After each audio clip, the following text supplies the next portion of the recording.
Welcome to Electrified. It's your host, Dylan Loomis. Quick shout out to my newest patrons, Raku R and David T. Thank you for choosing to support the channel. In Germany, the Strasbourg Water Association is reporting that Tesla's Giga Berlin is exceeding wastewater discharge limits. Another article has the Water Association saying Tesla was constantly and significantly exceeding wastewater limits, and several requests and warnings remained unsuccessful. They're saying Tesla has wastewater with levels of refractory phosphorus and total nitrogen beyond what local regulations permit, and that Tesla has yet to provide a satisfactory response or a promise of remedial action. The article says Tesla faces the possibility of a production halt, but if we learned anything, it's that ordinarily these situations are worked out with remedial action and or worst case scenario, an additional fine. At an extraordinary meeting in March, the association plans to discuss whether it'll discontinue wastewater disposal at Giga Berlin. Tesla said it had not been informed about this extraordinary meeting or the corresponding agenda item.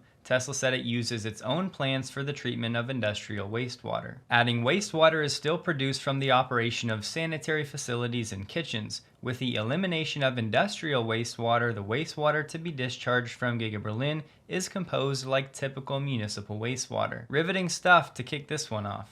The Tesla account on X yesterday posted this video, and speaking of Giga Berlin, it said right here, manufactures Model Y and batteries. The plan all along has been for Giga Berlin to make 4680 cells, but when they were about to, then they switched that production over to Austin to take advantage of the production tax credits. As far as we know, the building for this battery production in Berlin is up and running, so maybe Tesla has brought in some additional equipment and perhaps they're actually trialing some level of battery production. Or they're not, and this part of the video is either inaccurate or just describing future plans. On those future plans, a few weeks back, you may remember there was an article saying that Tesla had plenty of room currently inside the footprint of Giga Berlin, basically enough to take it up to 2 million units produced per year. But after I chatted with Troy Teslike, it sounds like based on all the information we have, that is actually not accurate. This current expansion for Giga Berlin is set to go from 500,000 units of capacity per year up to 1 million. 2 million is not really in the plans yet. According to this map of the Giga Berlin expansion, you have the current Gigafactory footprint right here. This other blue area is the battery factory, and then this bigger blue area up here is supposed to be the expansion, adding that additional 500,000 units of annual capacity. Shout out to Troy for helping us clarify that one. The word right now is that the Cybertruck will not support Steam gaming, reason being it's only equipped with half of the requirements,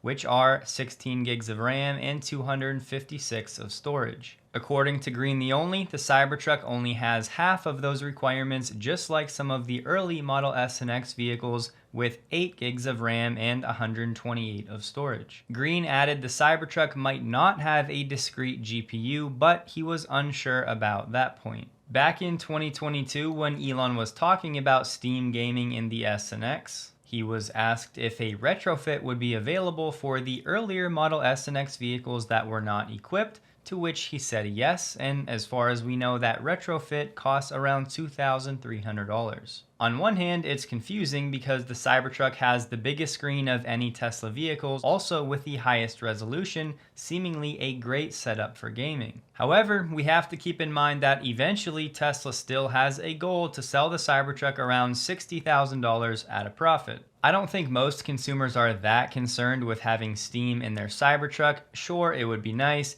Maybe a retrofit will be an option, but given that this is a hardware limitation, it seems like something not even Tesla can fix with an OTA update. I will admit this is one of those that piques my curiosity as to why Tesla is making this decision for a truck costing $100,000 with advanced tech seemingly everywhere. To skimp out here is questionable. Many of you will know I often say battery storage is not just for utility companies, not just for residential, but plenty of use cases in between. Here we have possibly the first United States shopping mall to deploy a battery storage project. This one is in New Jersey, being paired with existing rooftop solar. This project is a test of sorts, and they said the program will continue until the company has gathered enough info to verify the pilot and plan a further rollout. One more use case for battery storage. Back in 2022, Microsoft was testing out battery storage for a data center. Spoiler alert, it went well, and Microsoft wants to replicate that battery project using lithium-ion batteries. Impactful because we know there's huge and growing demand for data centers, and why not clean up that energy consumption which people have been complaining about, so use renewables and battery storage. Good timing with this one, as last week we were talking about how solving FSD and doing so efficiently are two different things. Now we have Bloomberg NEF doing some research saying that for an EV equipped with a level 4 highly automated self-driving system, up to 46% of its power consumption is down to the computer hardware. Naturally, they concluded limiting the battery drain associated with highly automated computing hardware will be a key challenge for years to come. I agree, this data seems insane that for level 4 driverless, the computer power consumption is about 46% of overall consumption. Even more staggering when you would factor in Tesla's hardware 4 maybe consumes max around 100 watts, so maybe 1% of the car's consumption. Yes, I know technically Tesla's FSD is still level 2, but that's so Tesla does not have to take on any responsibility. But we know the actual functionality of Tesla's FSD in maybe 90% of the cases is more like a level 4 or level 5. At the Canadian Auto Show earlier this month, where Tesla did have its full lineup, it shattered an attendance record where 371.5 thousand people attended over 10 days. To be fair, I'm not sure that 13.8 thousand extra attendees classifies as shattering the record, but for whatever it's worth, the previous record was 2019. Elon said on X, Tesla Model Y receives the highest possible safety rating. The IIHS made two primary changes to their testing for 2024, making their standards a bit tougher. First was a tougher frontal crash test focused on the rear occupant protection, and they also changed the requirements for nighttime pedestrian front crash prevention systems. They also said the barrier in the updated side impact test is closer to the weight of today's SUVs, it's closer to the ground and shorter than the original IIHS barrier, but still higher than the NHTSA barrier. A key distinction, the IIHS is a non-profit organization that was really started and mainly funded by insurance companies, which is good to keep in mind, and then NHTSA is actually an agency of the federal government. So far, there are only 22 cars total that have qualified for the top safety pick plus, which is the highest you can get. Other EVs to do so, the Hyundai Ioniq 6, the Genesis GV60, and the Hyundai Kona. Rivian's R1S and R1T both got the top safety pick, but not the plus. As for Tesla's other vehicles, the Model 3 page on the IIHS website just says Tested Vehicle 2019 Model 3. The most recent thing on their website for the Model S was 2021, and there was nothing for the Model X. In the Tesla app, Tesla has a new Assist beta. It's basically just a chat. It's not really a chat though. You just type in your question and then it'll share some answers from the owner's manual or other helpful articles. So rather than digging through the owner's manual, you can just type your question and then it'll most likely find the relevant information for you. Consumer Reports put out their top 10 picks of 2024. Most of you guys know how I feel about Consumer Reports, so we're not going to spend much time here. Just so you know though, the Model Y was one of their top 10 picks for the year. Consumer Reports did say electric vehicles, both hybrid and fully electric, are becoming more desirable than their gasoline counterparts. That interview with the executive VP of BYD was extended from yesterday, and she said that BYD's plans to build a plant in Mexico should not be misconstrued as an intention to export into Tesla's domestic market, the US. She did say her team is evaluating site candidates around Mexico City with a decision slated for the latter half of this year. She said BYD had little interest in targeting US consumers, as the upcoming factory would first and foremost serve Mexican customers looking to buy an EV or a hybrid. We're not planning to come to the United States. When asked why, she explained, it's an interesting market, but it's very complicated if you're talking about EVs. She said, if a company does not invest in EVs, you are out, you will die, you have no future. If you're the winner in the most competitive market, China, why can't you win in other markets? It's just about a timing issue. Ahead of the US election this year, BYD's not going to come out and say, hey, we're planning on coming in the US market. As she said, it's all about timing. My guess is BYD continues setting up shop in Brazil and Mexico, surrounding the perimeter. They start serving those smaller EV markets. Then in 1 to 3 years, depending on how the election shakes out this year, maybe they actually try for their entry into the US. Jim Farley posted on X saying it's here, doing some testing, and excited to share more info very soon, sharing a picture of their new adapter for the Tesla charger. There was an article about Panasonic and one of their suppliers, but what I wanted to focus on was in that article they said that the Kansas Panasonic site that is set to supply Tesla should go into operation March 2025, annual capacity of 30 gigawatt hours. They confirmed initially the production will be 2170 cells, so as we just talked about, hopefully when this cell supply comes online, some variants of the Model 3 could then re-qualify for IRA credits. In the article, they also said Panasonic continues to have its sights set primarily on North America to produce 2170, 4680, and apparently a new round cell format. We've talked pretty extensively about Tesla's energy opportunity in India, and it's good to see a meeting took place last week for the Indian government continuing to look for funding for around 4 gigawatt hours of battery storage paired with renewables. The government is trying to get things rolling on this front, but so far the largest battery storage facility in India that is now online is only 120 megawatt hours. There's this new report going around from this consortium called Lead the Charge, and their goal is to score the world's automakers on their EV supply chains. The leaderboard evaluates 18 of the world's leading automakers on their efforts to eliminate emissions, environmental harms, and human rights violations from their supply chains. Results: US automakers are making the fastest progress, led by Tesla, who shot up in the rankings from number 9 to number 3 in 1 year, the biggest increase of all the automakers. This is only the second year for this leaderboard. I'll have the links to the reports below if you want to dive into them, but just so you know, looking at their methodology, they did say companies have been scored solely on publicly available official reporting, which has received board level sign-off. AKA, this organization has no special insight into these supply chains, they're just using publicly available information and then ranking and scoring it. For whatever it may be worth, Ford took the number 1 spot, up from number 2 last year, Mercedes was number 2, down from number 1 last year, and Tesla this year in 3rd. Reports like this for me are always a bit sketchy. I just wonder how the data is being massaged and manipulated because it really is so easy to do. Just one example, of all of Ford's sales last year, only about 3% were EV sales. So with such a small supply chain for its EV sales relative to a company like Tesla,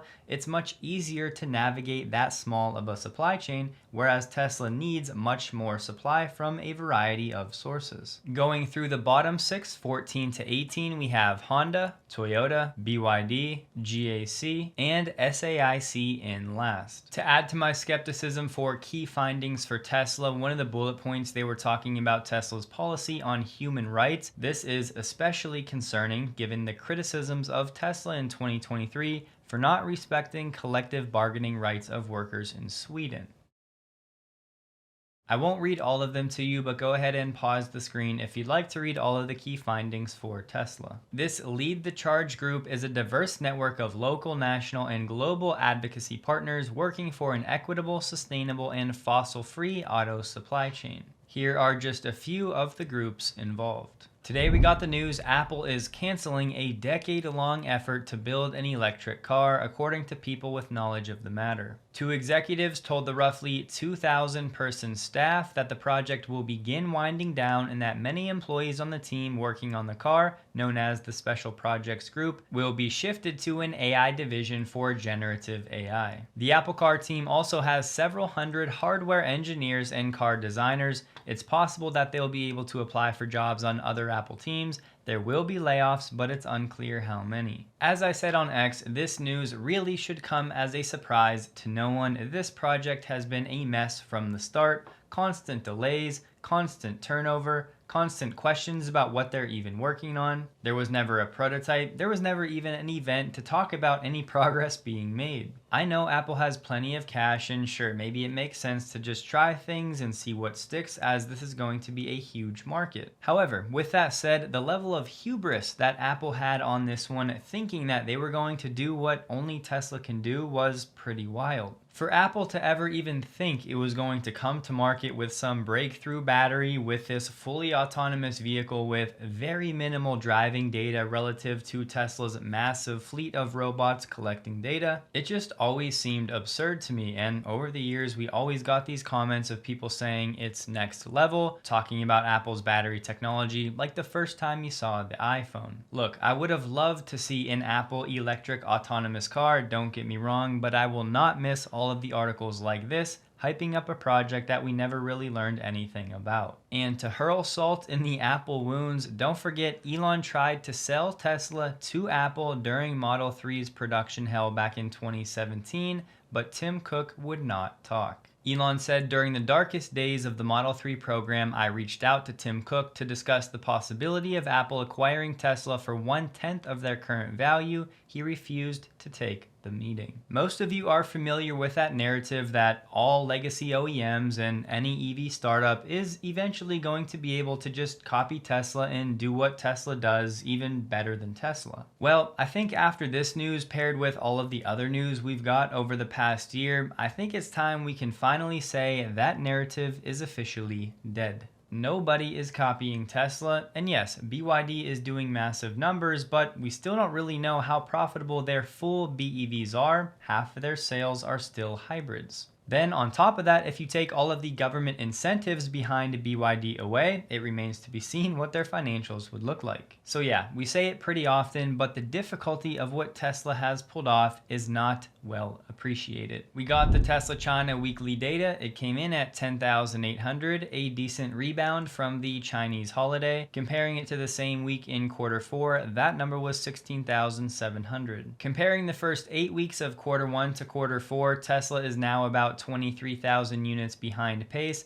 but that was never a great comp to begin with. Q1 is typically materially slower than Q4, so comparing to Q1 of 2023, Tesla is actually 11.8% ahead of that pace. The number this week was 2,500 Model 3s and 8,300 Model Ys. Tesla is on track for a record Q1 with about 1 month to go. Say hello to the Microlino Lite. This is targeting Europe to begin, but they are saying this is eligible for registration in the United States as a neighborhood electric vehicle. They're hoping to have the first ones here by the end of 2024. These vehicles have a top speed of 28 miles per hour, and at least in Europe, they're saying anyone with a moped license from the age of 14 can drive one of these. The base has a 5.5 kilowatt hour battery that's supposed to go around 62 miles. Then there's a larger pack of 11 kilowatt hours. It sounds like pricing on this vehicle will be somewhere between $15,000 to $20,000. How about this one? Dan O'Dowd, one of the goofiest dudes out there, said, I'm pleased to announce he bought the 3 lost Tesla Roadsters that were found in that shipping container. Of course, he said, thankfully, Elon's defective self-driving software is not installed. That $10 million R&D center for Lucid in Detroit, well, turns out they're getting $6 million from a Michigan state grant. This one will go overlooked, but it's pretty cool, and I would love to see a lot more of these. The governor of Illinois was at a new electric vehicle manufacturing training facility today for a ribbon cutting. They were celebrating the Advanced Manufacturing Training Center in Normal, Illinois, which, yes, is where Rivian has one of its factories.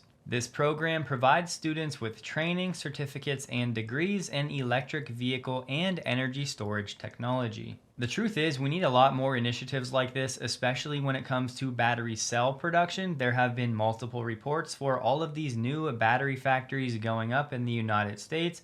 Oftentimes, they lack the proper talent to get them up and running without China or South Korea sending over some of their experts. UAW is now saying a majority of hourly workers at a Mercedes-Benz plant in Alabama have signed cards to join the union. This same milestone was hit at a VW plant earlier this month, but as far as we've heard, nothing has developed from that just yet. JD Power just said the average new vehicle transaction price in the US just fell in February to $44,045. For context, December of last year, that number was at $48.7 thousand. It's almost like they're writing this article from the future because, as far as I can see, there's a few days left in February, but they said, despite the elevated transaction prices, dealer profit actually fell last month by 31.3%. As supply levels normalize and go back up, so do dealer incentives, and down come their profits. As we know though, this is a chunk of the pie that Tesla has never had to give up. Tesla stock closed the day at $199.73, up 0.17%, while the Nasdaq was up 0.37%. In terms of daily volume, Tesla was only 100,000 shares over, hitting the average 30-day volume directly on the nose. I hope you guys have a wonderful day. Please like the video if you did. You can find me on X linked below, and a huge thank you to all of my Patreon supporters.